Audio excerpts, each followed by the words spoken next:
Lectura de los Hechos de los Apóstoles. Pablo dejó Atenas y fue a Corinto.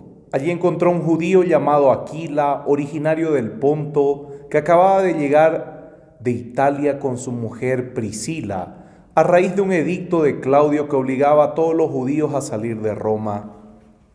Pablo fue a verlos y, como ejercía el mismo oficio, se alojó en su casa y trabajaba con ellos, haciendo tiendas de campaña. Todos los sábados Pablo discutía en la sinagoga y trataba de persuadir tanto a los judíos como a los paganos. Cuando Silas y Timoteo llegaron de Macedonia, Pablo se dedicó por entero a la predicación de la palabra, dando testimonio a los judíos de que Jesús es el Mesías. Pero como ellos lo contradecían y lo injuriaban, sacudió su manto en señal de protesta, diciendo: que la sangre de ustedes caiga sobre sus cabezas. Yo soy inocente de eso. En adelante me dedicaré a los paganos. Entonces, alejándose de allí, fue a la casa de un tal Ticio Justo, uno de los que adoraban a Dios y cuya casa lindaba con la sinagoga.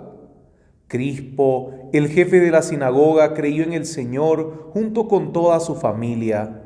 También muchos habitantes de Corinto que habían escuchado a Pablo abrazaron la fe y se hicieron bautizar. Palabra de Dios. El Señor reveló su victoria a las naciones. El Señor reveló su victoria a las naciones. Canten al Señor un canto nuevo, porque Él hizo maravillas. Su mano derecha y su santo brazo le obtuvieron la victoria. El Señor reveló su victoria a las naciones. El Señor manifestó su victoria, reveló su justicia a los ojos de las naciones. Se acordó de su amor y su fidelidad en favor del pueblo de Israel. El Señor reveló su victoria a las naciones. Los confines de la tierra han contemplado el triunfo de nuestro Dios. Aclame al Señor toda la tierra, prorrumpan en cantos jubilosos. El Señor reveló su victoria a todas las naciones. Los invito a ponerse de pie para proclamar el Santo Evangelio. Aleluya, aleluya, aleluya. El Señor esté con ustedes. Lectura del Santo Evangelio de nuestro Señor Jesucristo según San Juan. A la hora de pasar de este mundo al Padre, Jesús dijo a sus discípulos: dentro de poco ya no me verán, y poco después me volverán a ver. Entonces, algunos de sus discípulos comentaban entre sí: ¿qué significa esto que nos dice? Dentro de poco ya no me verán y poco después me volverán a ver. ¿Y qué significa? Yo me voy al Padre, decían. ¿Qué es este poco de tiempo? No entendemos lo que quiere decir.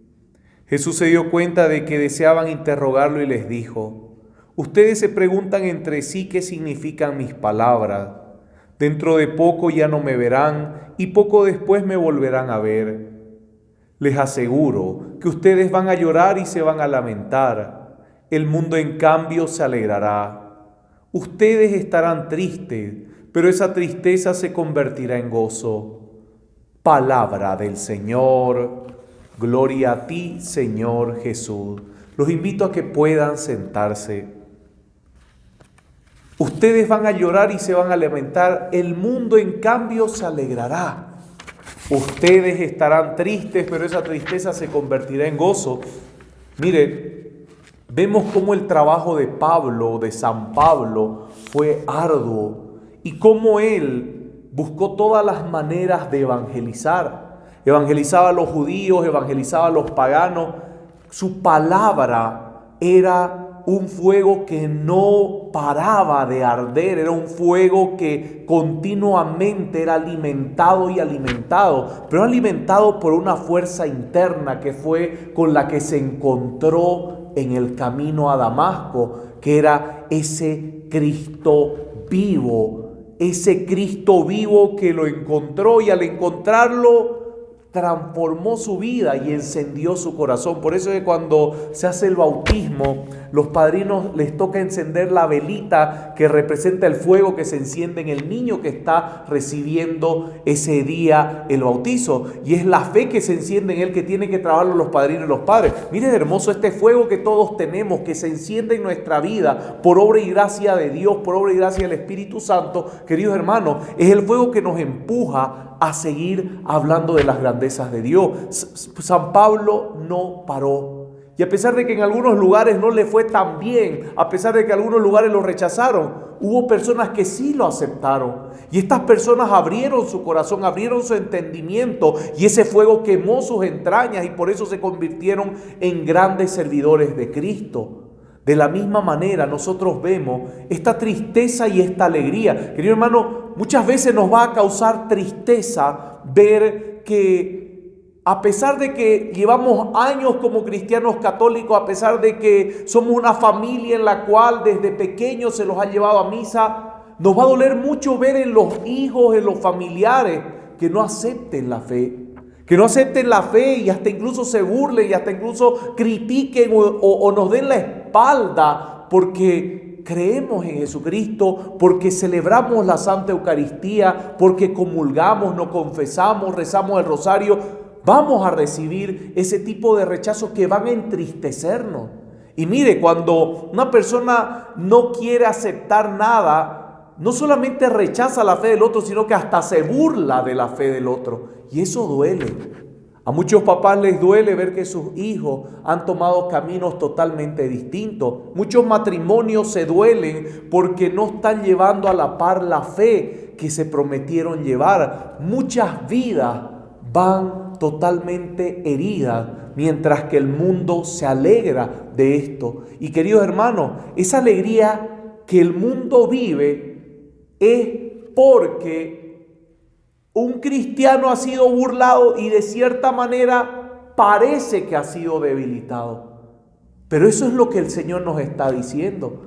Esa tristeza será corta. Y así tiene que ser nuestra experiencia, querido hermano. Cada vez que alguien rechaza nuestra fe y nos entristecemos, tiene que ser una tristeza corta. ¿Por qué? Porque por uno que rechaza hay otros que sí la van a aceptar. Por unos que no nos quieran escuchar hay otros que sí van a querer escuchar. Por unos que no decidan por Cristo van a haber muchos que sí se deciden por Cristo. Y vamos a ver la alegría de corazones totalmente conquistados por el amor de Cristo. Corazones sanados, corazones liberados. Querido hermano, esto no puede parar solamente porque nos sentimos tristes con algo. Es lo mismo que pasa con todos estos sacerdotes que han bendecido en Alemania, no sé cuántos casos de personas del mismo sexo que los han bendecido yendo en contra de lo que el Vaticano decía, y más de 350 teólogos se molestaron con lo que el Vaticano dijo, etcétera, etcétera. Querido hermano, mucha gente dice, ay, es el fin de la iglesia, es el fin de la iglesia, qué tristeza, nuestra iglesia está en lo peor de su momento. No está en lo peor de su momento, querido hermano. La iglesia ha pasado momentos verdaderamente malos, verdaderamente terribles. No es el fin de la iglesia, es un tiempo que la tristeza no debe gobernar en nuestros corazones. Es un tiempo que eso, claro que nos debe entristecer en el sentido de ver de que muchas personas están con las ideas totalmente raras a lo que la palabra nos enseña, pero esa tristeza es corta. ¿Sabe por qué? Porque hay muchas personas que están dispuestas a recibir a Cristo en sus corazones. Esa es nuestra alegría. Por eso es que nuestras tristezas son cortas, querido hermano. Por eso es que todo rechazo que hagan a nuestra fe debe ser corto. El sentimiento que produce el ver que no funcionó. ¿Sabe por qué? Porque así como algunos van a rechazarnos, hay muchos que están esperándonos por escuchar la palabra de Cristo. Y eso fue lo hermoso de San Pablo. San Pablo no se quedó en un solo lugar. Se movía, buscaba, iba al encuentro de aquellos que estaban hambrientos. Y no solamente les hablaba un momento, sino que se quedaba con ellos a compartir la fe verdadera. Y por eso eran cristianos verdaderamente fortalecidos. Y dice acá que llegaron Silas y Timoteo. Ahí Pablo se dedicó a predicar mientras ellos iban formando, catequizando internamente a la gente que recibía a Cristo. Esto es un trabajo de equipo, esto es un trabajo comunitario. Jesucristo nos ha llamado a trabajar con hermanos, a no creer que nosotros todo lo podemos hacer y pensar que como nosotros lo podemos todo, no necesitamos de nadie. No, querido hermano, la fortaleza de la iglesia está en la comunidad. Así que hay muchos que están esperándote, muchos que están hambrientos de que tú les hables de Jesucristo. Y este tiempo hay mucha hambre y mucha sed. Así como la frase que tanto le dolía en el corazón a Santa Teresa de Calcuta: tengo hambre, tengo sed. Tengo hambre, tengo sed. Pero era el hambre y la sed de Jesucristo. Y querido hermano, hay mucha gente hambrienta y sedienta que te está esperando para que le hables de Él. Amén.